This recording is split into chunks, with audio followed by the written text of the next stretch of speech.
souhaiter la bienvenue. Une petite partie de l'après-midi, on va faire quelque chose de plus, un tout petit peu plus pointu, mais néanmoins intéressant, j'espère. C'est une session de formation au sujet de Hugo Chavez. Alors, en règle générale, une expérience politique, tout le monde n'a pas une formation politique, tout le monde n'a pas une sensibilité qui fait que on puisse tout de suite se dire ah oui, c'est normal d'être pour Chavez. Parce que, effectivement, l'histoire, elle est ce qu'elle est. Moi aussi, j'ai commencé à faire la politique par anticommunisme. Effectivement, il y a 30 ans, si on m'avait un jour dit, tu sais, Hervé, tu vas soutenir un mec comme Chavez, peut-être que j'aurais regardé les grands yeux en disant vous êtes fous, etc. Et donc, il est normal que les gens ne comprennent pas. Il est normal que les gens ne soient pas d'accord. Donc ici, ce qu'on va essayer de faire, ça peut vous expliquer un peu, je ne connais pas en détail ce que Chris va raconter, mais on va vous expliquer un peu ce qui s'est passé au Venezuela, pourquoi Chavez est arrivé au pouvoir, et pourquoi, peut-être, maintenant, si vous sortez d'ici et que vous n'êtes pas convaincu, c'est un bon droit aussi, hein, on n'est pas une secte pour des choses pareilles, on peut évidemment avoir des sensibilités, on a le droit de tendance, comme dirait l'autre, mais on va essayer de vous expliquer pourquoi Chavez est quand même pas un simple... c'est pas aussi simple que ça de le dire, il était de gauche ou il était de droite. D'abord parce que c'est en Amérique latine, ensuite parce que le monde a évolué, etc., etc. Donc, Chris va vous parler de son œuvre, essayer de vous expliquer pourquoi il est quand même aussi populaire que ça, et pourquoi il est peut-être, en fait, une sorte de solidariste, c'est-à-dire quelqu'un qui est pour la justice sociale, mais qui reste patriote. Enfin, ça, il va rentrer sans doute dans les détails. Donc, pour ceux qui ne le connaissent pas, c'est Chris Roman, est l'animateur d'une sorte de think tank qui s'appelle Eurorus, mais qui ne parle pas que de l'Europe et de la Russie, qui parle de toutes les questions géopolitiques, et c'est pour ça que je lui ai demandé, si vous voulez bien, il a accepté de faire ça pour nous, puisqu'il s'y connaît bien, la géopolitique c'est une de ses spécialités. Il est aussi accessoirement, pour ceux qui ne le savent pas encore, devenu membre du mouvement, et il est chargé de toutes ces relations extérieures du mouvement de nation. Donc, voilà, c'est ça que je disais. Ici, c'est ouvert, donc évidemment, il va faire son exposé. Évidemment, le but n'est pas de l'interrompre toutes les 40 secondes, mais je crois qu'à l'issue, si pas pendant, mais en tout cas à l'issue de sa présentation, eh bien, c'est un débat aussi. C'est-à-dire, si vous avez des questions, ou si même, c'est pas des questions, mais vraiment, ça vous va loin qu'on soutienne un type qui était copain avec Castro, etc., ben, il faut en parler. Parce que Chavez, au-delà, parce que certains, dans certains milieux de droite, vont dire, mais de quoi il se mêle? D'abord, nous avons une conception globale du monde.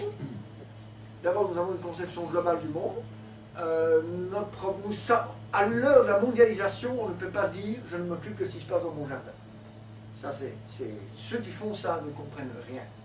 De deux, on parle de Chavez parce que c'est un bel exemple.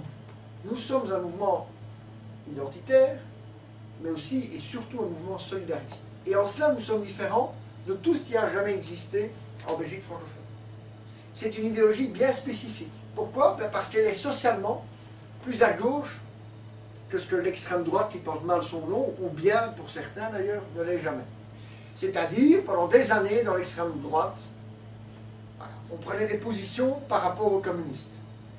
Les gens de gauche étaient contre le nucléaire, on était pour le nucléaire. Les gens de gauche étaient pro-palestiniens, on était pro-israélien. Enfin, pas nous, mais l'extrême droite. Et nous, en tant que solidaristes, on n'est pas d'accord avec ça. D'abord, on prend des positions par rapport à ce qu'on croit être juste. Et de deux, nous prenons des positions très différentes des positions habituelles. C'est-à-dire que socialement, effectivement, nous sommes plutôt à gauche. Éthiquement, nous sommes plutôt à droite. Mais nous pensons que c'est ni de la gauche ni de la droite, que comme dirait l'autre, la gauche et la droite, ce sont deux sortes d'hémiplégies mentales. Et nous voulons une troisième voie. Et nous pensons que Chavez est justement un bel exemple de cette troisième voie. De quelque chose qui est à part, d'un militaire, donc quelqu'un qui normalement est quelqu'un d'ordre et qui a des valeurs patriotiques, mais à la fois quelqu'un qui se disait socialiste et qui était bien ami avec le Cuba communiste. Et donc nous on pense que c'est un bel exemple, c'est quelque chose qu'il faut discuter, qu'on ne peut pas comparer à l'incomparable, parce que l'Amérique du Sud c'est l'Amérique du Sud et l'Europe c'est l'Europe. mais je pense que c'est fort intéressant. C'est pour ça qu'on voulait parler spécialement de Chavez, c'est pour ça qu'on a ouvert ça à des gens qui ne sont pas forcément des cadres. Donc, je pense qu'après, Chris ne me contredira pas quand je dirai que ce sera ouvert et qu'il faudra un vrai débat. Alors, pour les gens qui viennent pour la première fois, je vous souhaite la bienvenue. Pour les gens qui viennent aussi la première fois à la formation, alors ne vous étonnez pas, les formations, c'est un samedi après-midi, c'est quelque chose de relativement passif, et donc, croyez-moi, c'est déjà bien qu'on soit autant, c'est bien. Je crois qu'on est les seuls en Belgique francophone qui pouvons réunir autant de gens pour quelque chose qui est un peu allé à l'école quand même. Donc voilà, ça c'est très bien. Je vous remercie d'être là, et je vais enfin donner la parole à Chris. Voilà. Merci beaucoup, Hervé.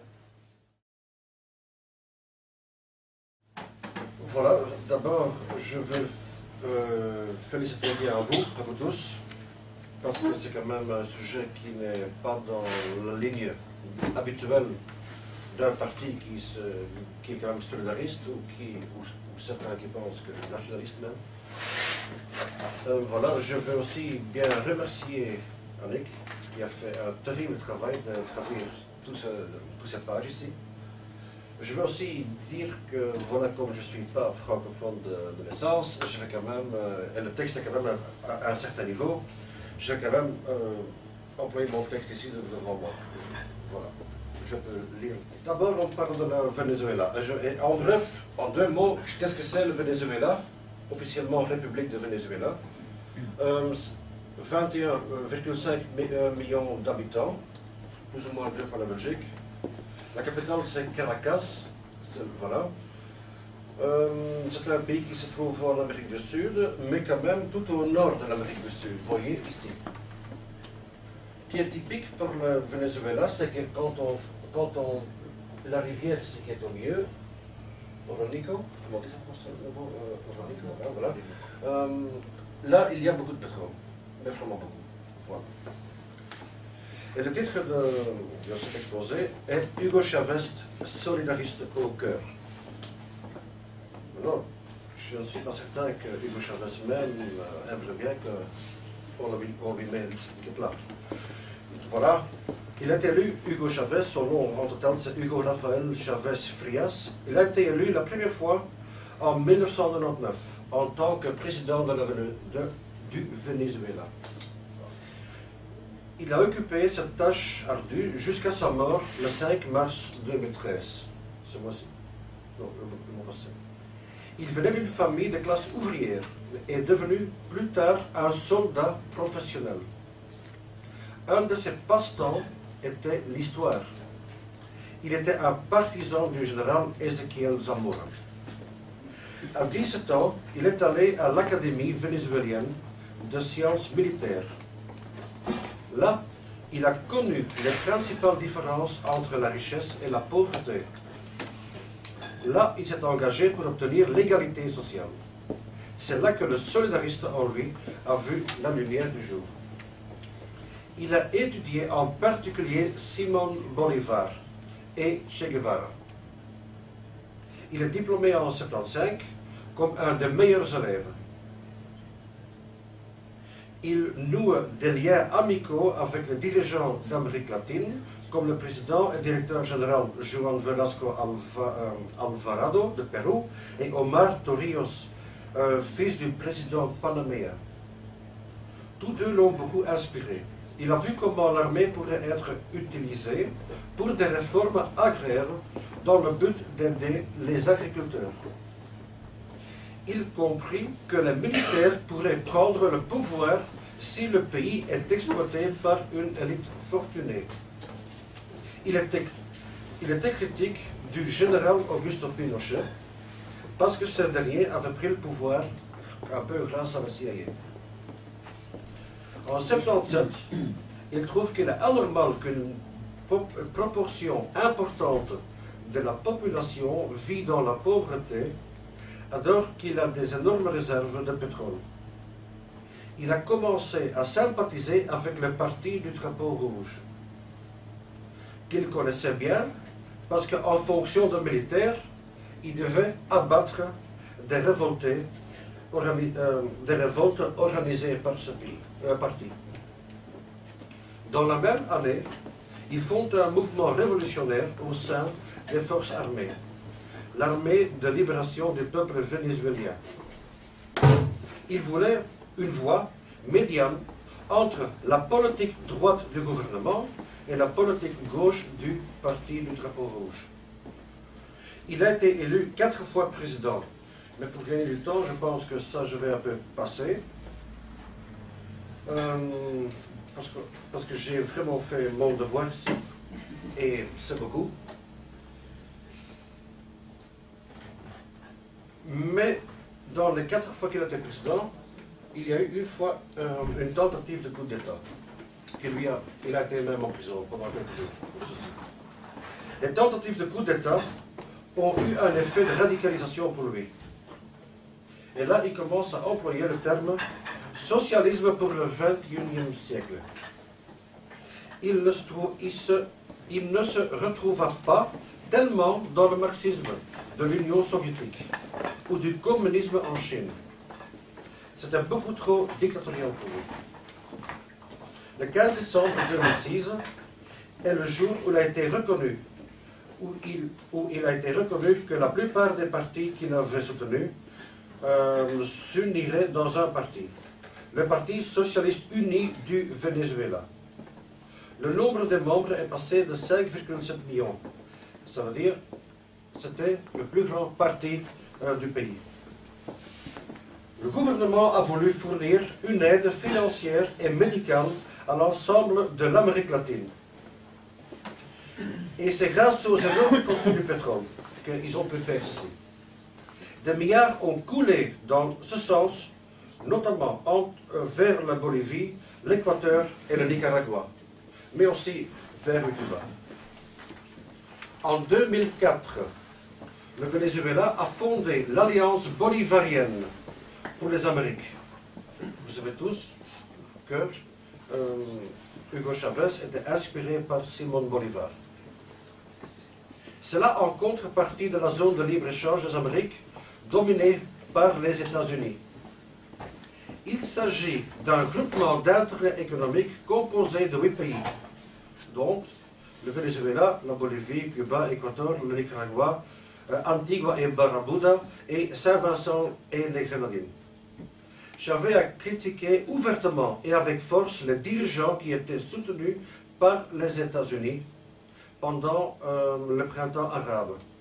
D'autre part, il a soutenu les chefs solidaristes comme Muammar Kadhafi de la Libye et Bachar al-Assad de la Syrie.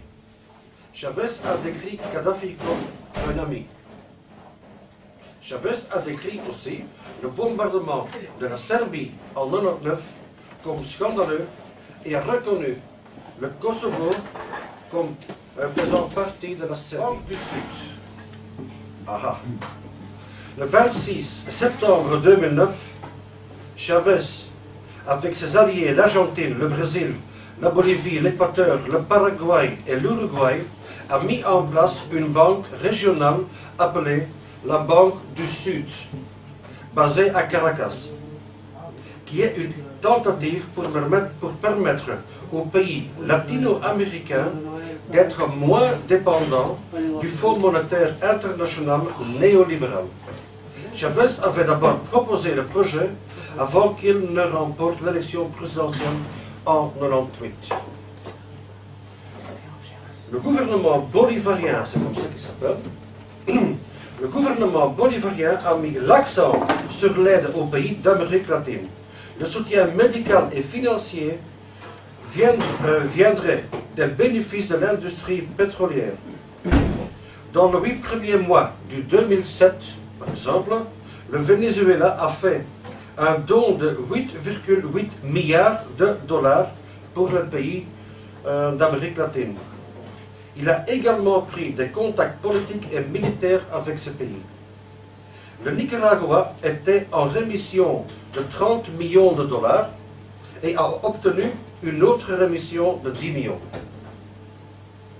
Le tournant vers la gauche, c'est une idée qui existe, le tournant vers la gauche est un terme utilisé pour décrire l'influence croissante des partis de gauche en Amérique latine. Je peux vous même citer une liste des présidents de gauche en Amérique latine depuis 1996. Voilà, or c'est beaucoup, je peux le faire ici. Voilà, j'en passe. Vous allez le voir dans le texte que nous pouvons publier plus tard. Hugo Chavez décide de nationaliser le latifundios, grand domaine de terres cultivables peu exploitées et dont la légalité de l'acquisition est questionnée. Certains riches propriétaires ne sont pas en mesure de justifier d'un titre de propriété. Il les redistribue alors à des coopératives d'agriculteurs. La nationalisation des pans entiers de l'économie du pays, généralement contrôlés par des monopoles ou des oligopoles privés, s'est accélérée depuis 2007. En 2007, le gouvernement requalifie les concessions sur les gigantesques réserves de la ceinture de l'Orinoco et entreprises mixtes, où l'État devient actionnaire majoritaire. L'industrie pétrolière vénézuélienne a été nationalisée déjà en 1976 lors de la création du Parti socialiste de Venezuela. En 2008, le sidérurgiste Sidor est partiellement nationalisé, suivi par une usine de production du ciment de la multinationale Cemex. Et ici, je peux donner une liste de plein d'usines qu'il nationalise. Mais au cours de l'été de 2009, Chavez a été opéré d'un cancer. Il est frappant de constater qu'il n'était pas le premier président latino-américain qui souffrait d'un cancer. Sa maladie est arrivée en même temps que l'annonce de la nationalisation de l'industrie de l'or.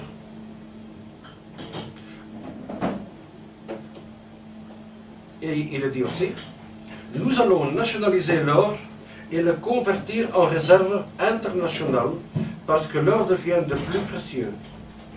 Et il dit aussi, notre réserve d'or internationale est portée de 12 à 13 milliards de dollars.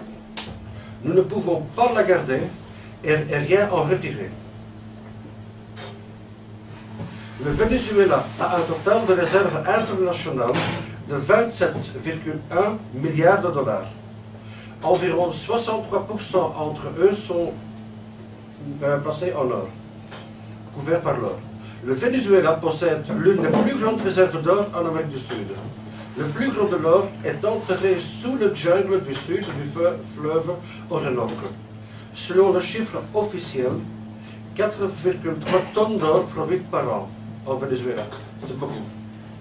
Chavez a en outre demandé que la Banque d'Angleterre retourne 99 tonnes d'or vénézuélien vers son pays. Aha. Le Venezuela prévoit de transmettre aux caves de la Banque centrale de Venezuela à Caracas, où le gouvernement détenant le restant 154 tonnes de son or et 211 tonnes de son or à des banques d'alliés telles que la Russie, la Chine et le Brésil. La Banque d'Angleterre dispose de 211 tonnes d'or vénézuélien actuellement stockées dans des coffres de JP Morgan, Barclays et la Banque de Nouvelle-Écosse. Une enquête récente montre que 340 000 onces d'or est stocké dans les coffres de JP Morgan. Ça veut dire environ 10,6 tonnes. Il reste à voir ce qui va arriver sur le marché de l'or quand l'ultimatum de Chavez prend fin. Bien sûr, avec sa mort, c'est autre chose. Hein? Maintenant, la philosophie et les réalisations politiques. Hugo Chavez a décrit sa vision politique comme le plan Bolivar. Cette idéologie, pense-t-il, a été inspirée par les écrits de Simon Bolivar. Parce que Bolivar a lutté contre les forces espagnoles impérialistes. Nous pouvons résumer les principaux principes de la monarchie révolutionnaire Bolivar. Chavez comme suite. Souligner l'importance de l'éducation, la création de l'unité civile militaire, l'intégration latino-américaine, la justice sociale, la souveraineté nationale. Chavez, à l'époque de sa carrière militaire, était à droite, mais plus tard, il prendra un tournant définitif vers la gauche. Il a rejeté des idéologies de gauche capitaliste, comme la démocratie sociale, les socialistes, et voulait un socialisme du XXIe siècle. Il a aussi été influencé par l'écrivain américain Noam Chomsky, et aussi par les évangiles du Nouveau Testament. J'espère qu'il est alors influencé par le passage où le Christ rentre dans le temple et fait son travail physique, quand il bat les mauvais. Voilà, quelques réalisations des autres. Chavez a fait de l'éducation, il a fait de l'éducation quelque chose de totalement gratuit, du berceau à l'université. Je peux vous dire qu'en Belgique, l'enseignement est en principe gratuit. J'ai 2 filles et j'ai tendance à ne pas le voir quand je vois la facture. Okay? La place, c'est gratuit. Le Venezuela a 5% de tous les diplômés universitaires dans le monde. Pour un pays sous-développé, c'est pas mal, hein? Les Vénézuéliens sont le 5e sur la liste des peuples les plus fortunés de la planète. La pauvreté en Venezuela a été réduite de 44%. L'importation de produits alimentaires est réduite de 60%. Ça veut dire l'autonomie. Hein? La mortalité infantile a diminué de moitié. Il faut quand même le chiffre qui vaut la peine. Hein? En prenant le contrôle des ressources pétrolières, il ne pouvait conjurer la crise mondiale et prévoir un taux de croissance annuel de 13,5%. Depuis Chavez a été élu en 1998, il y a plus de 100 000 entreprises dans la main des employés, avec l'aide du gouvernement aux moyens de crédit start-up et de la formation technique. Vous comprenez? Le gouvernement aide les pauvres à faire leur propre business. Au cours des 10 dernières années, la production de soja a augmenté de 858%.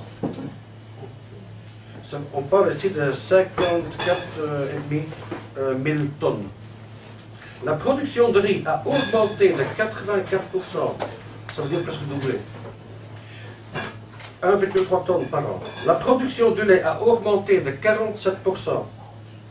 En janvier 2012, il a été signalé que l'apport calorique du peuple vénézuélien avait augmenté de 130% au cours de 13 dernières années. C'est quand même le chiffre qui sont pas mal. Depuis 2003, Chavez a le contrôle strict des prix sur les rentrées alimentaires. Il refuse d'aller contre la spéculation sur les prix et de faire baisser l'inflation.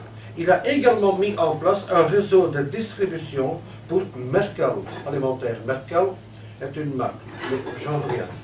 Les aliments sont distribués à bas prix à travers les grands magasins gérés par l'État et les petites boutiques, de sorte que les plus pauvres savent se nourrir.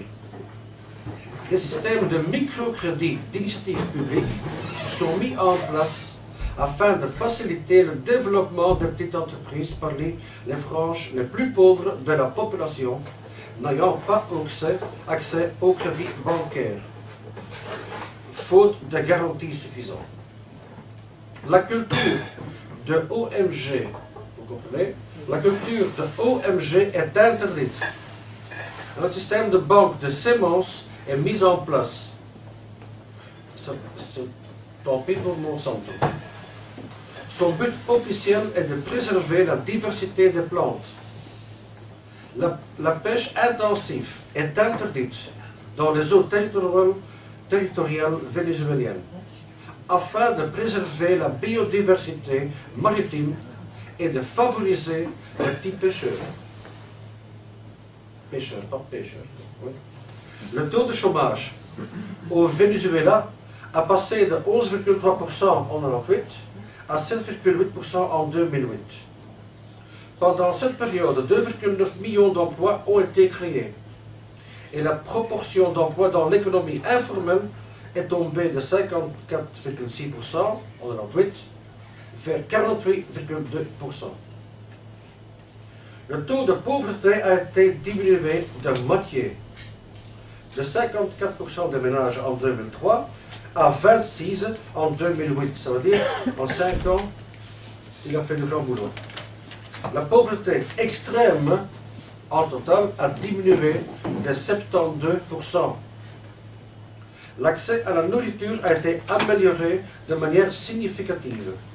La consommation calorique moyenne est passée de 91% des apports recommandés en 1998 à 106 en 2007.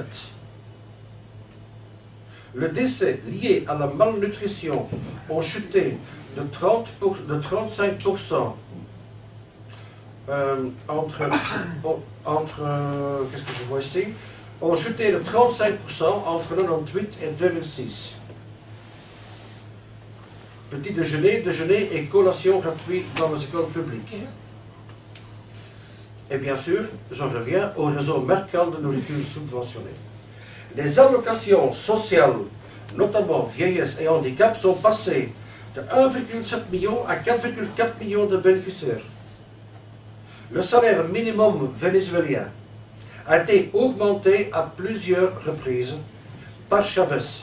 Le revenu par habitant, qui était de 4 000 $ il y a longtemps, a augmenté, a bondi à 13 000 $ par an en 2009. C'est pas beaucoup, mais 13 000 ou 4 000, ça fait une grande différence. Si en plus la nourriture est vraiment pas chère, on peut s'en sortir. Hugo Chavez a lancé la mission Vivienda, c'est-à-dire mission logement. En 2011, 200 000 unités ont été construites. L'objectif est de construire 2 millions de logements sociaux pour 2019. 2 millions. En Belgique, il est déjà difficile d'en faire 10 000. Parce qu'il faut payer les autres. Hein. En juillet 2005, à Caracas, Chavez a lancé l'Amérique du Sud, une chaîne de télévision, Télésur, en collaboration avec l'Argentine, le Brésil, le Cuba et l'Uruguay, qui milite contre, selon Chavez et les partisans, les chaînes d'information pro-américaines telles que le CNN. En 2006, Chavez a fondé le studio de cinéma d'État, la Villa del Cine. Selon Chavez, le but de ce studio de cinéma est de contrarier la dictature de Hollywood. Les citoyens peuvent appeler directement au cours du programme TV Allo Presidente. En guillemets, Poutine le fait aussi, mais je pense une fois par an. Lui, il le fait une par semaine. Chavez a un compte Twitter, près de 3 millions d'adeptes en mai 2012. Le compte Twitter de Chavez a été décrit comme un moyen pour les gens de contourner la bureaucratie et le président d'avoir un contact direct. Chavez même a dit que Twitter est une autre façon pour obtenir le contact avec le public. Enfin, d'évaluer beaucoup de choses et d'aider les gens.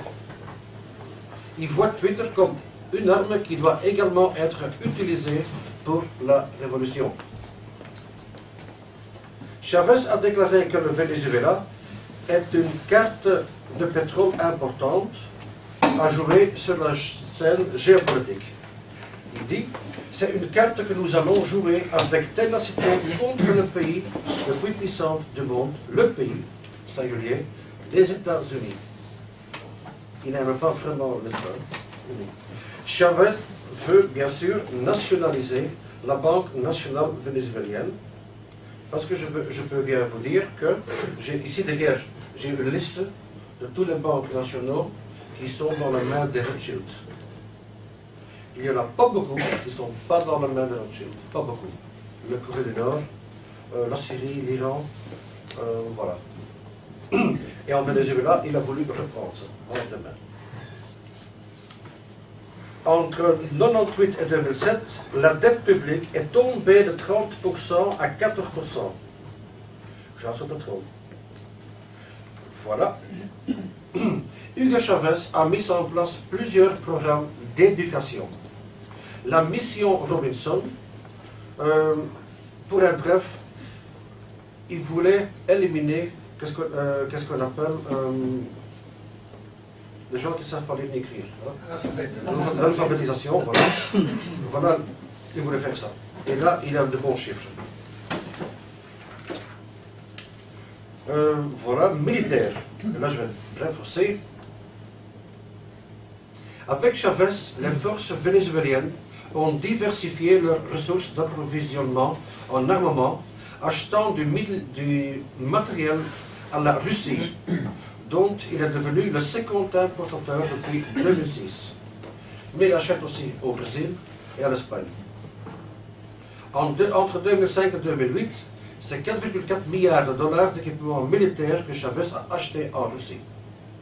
Pour être bref, avant il achetait en Amérique, la Venezuela pour lui, mais comme maintenant Chavez est au pouvoir, il y avait quelques avions avec quelques défauts. C'est une voiture à besoin d'un entretien, l'avion aussi, et les Américains n'ont plus voulu livrer les pièces de rechange. Et là, il a dit, moi je vais être vu ici, il faut que je choisisse un autre magasin qui peut donner un meilleur service. Chavez a rompu la coopération militaire entre le Venezuela et les États-Unis. Il a demandé le départ des conseillers américains du pays. Voilà. Maintenant, en bref, géopolitique vénézuélien et la Russie. En octobre 2004, Chavez a signé un accord avec la Russie portant sur l'énergie et la livraison d'un important stock d'armes légères et d'aéronefs de combat. Il a depuis soutenu l'intervention militaire en Géorgie en 2008. En septembre 2008, par exemple, les relations militaires avec la Russie s'approfondissent avec des manœuvres navales avec la marine russe et l'accueil provisoire de 2 bombardiers stratégiques du Polaire 160 et de l'armée de l'air russe. Plus loin, je peux dire qu'en géopolitique, il a fondé l'ALBA, l'Alliance bolivarienne pour les Amériques, avec plusieurs pays. Là, je passe. La géopolitique vénézuélienne et les États-Unis, c'est aussi assez intéressant, parce qu'il n'aime pas. Le régime Chavez affiche une forte hostilité envers le gouvernement des États-Unis, en ce qu'il qualifie d'impérialisme américain. Le 15 septembre, lors du sommet du 60e anniversaire de l'ONU, il déclare qu'il faut transférer cette organisation. Il dit: nous proposons que le siège des Nations Unies à New York quitte un pays qui ne respecte pas les résolutions de l'Assemblée générale. Le 20 septembre 2006, lors d'un discours à l'Assemblée générale de l'ONU, il qualifie le président américain de menteur, de tyran et de diable. Il avait auparavant parlé de George Bush comme un âne et un ivrogne. Noam Chomsky, de son côté, souligne combien Washington est bouleversé. L'idée que les ressources d'un pays doivent être utilisées pour le genre de ce pays fait vraiment peur, dit Noam Chomsky. Les ressources du pays doivent être utilisées pour nous.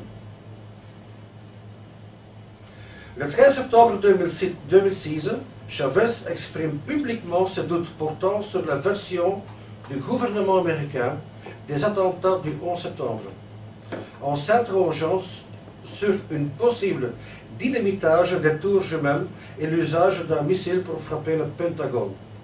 Là, Chavez dit: un avion serait tombé sur le Pentagone. Mensonge, à moins que ce soit un avion invisible. Sa déclaration est concomitante d'une résolution du Parlement vénézuélien demandant au président Bush des éclaircissements sur la version des attentats.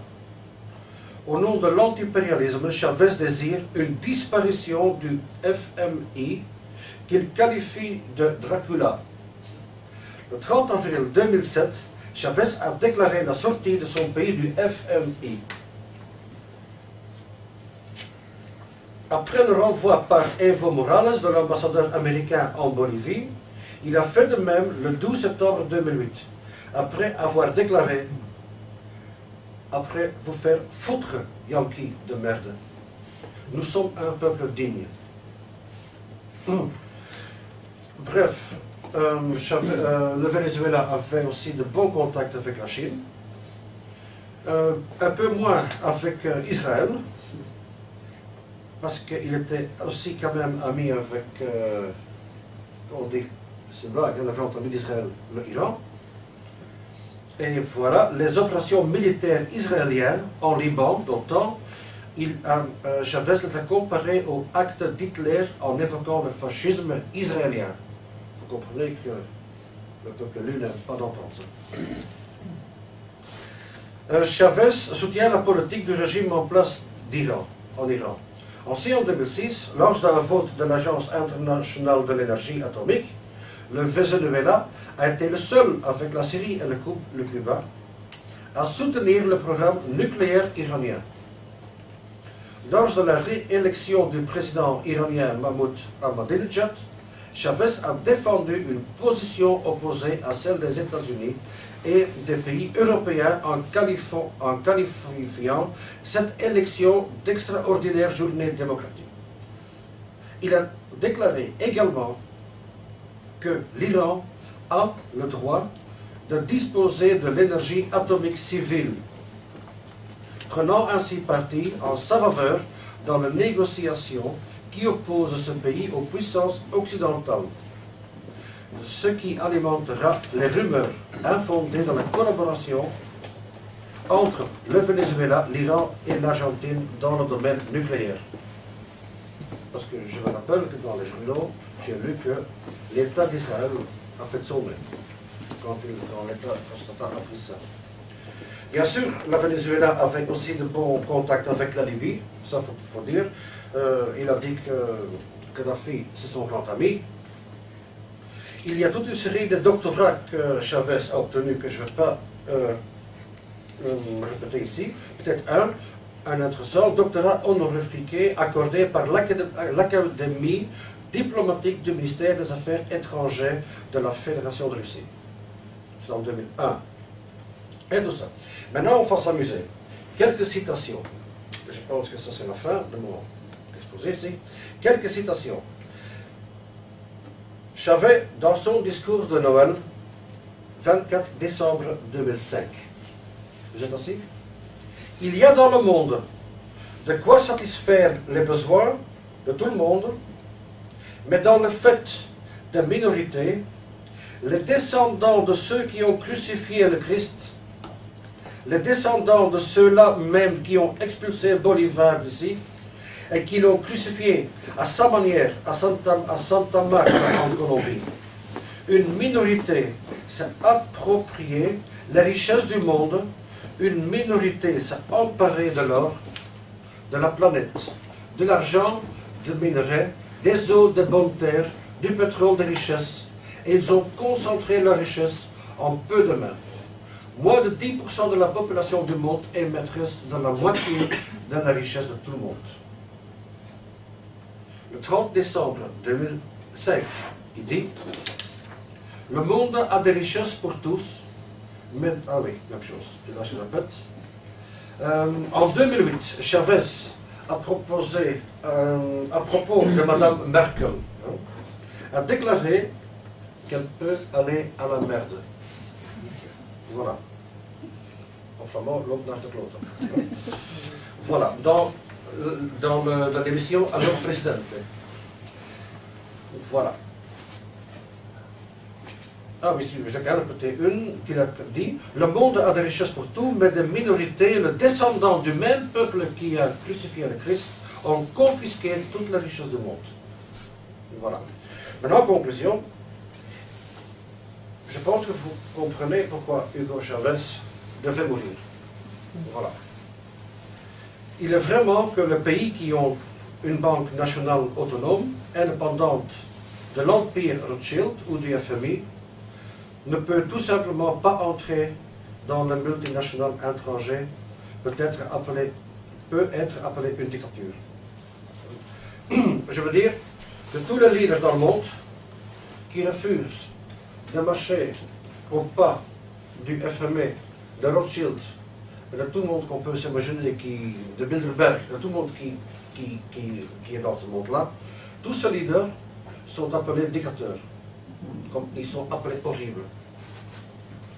Hugo Chavez était vraiment un homme du peuple. Son slogan politique était nos propres gens d'abord, notre peuple d'abord. Chavez était un solidariste dans son corps et dans son cœur. Pour les puissances impérialistes des États-Unis, cet homme devait de toute façon disparaître.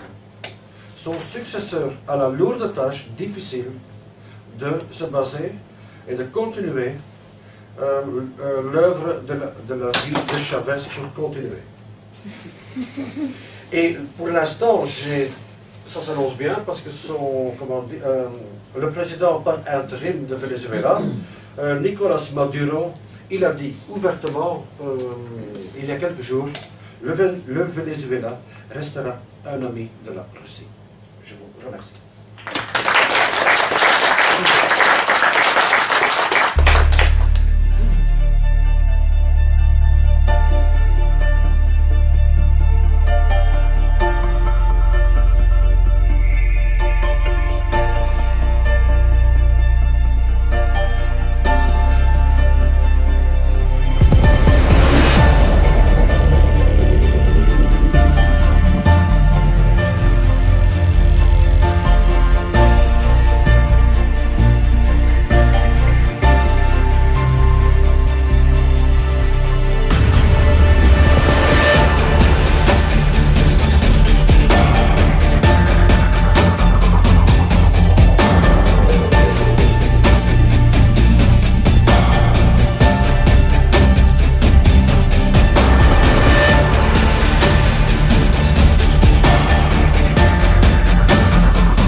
Des questions, des remarques ou des... Oui, Il a soif. Non. Oui. Pardon? Il a soif. Oh. Ah oui. Oui. Parce que je n'ai plus l'habitude de crier, parce que je suis seul depuis un petit moment. Tu n'as pas été assez fouetté les dernières.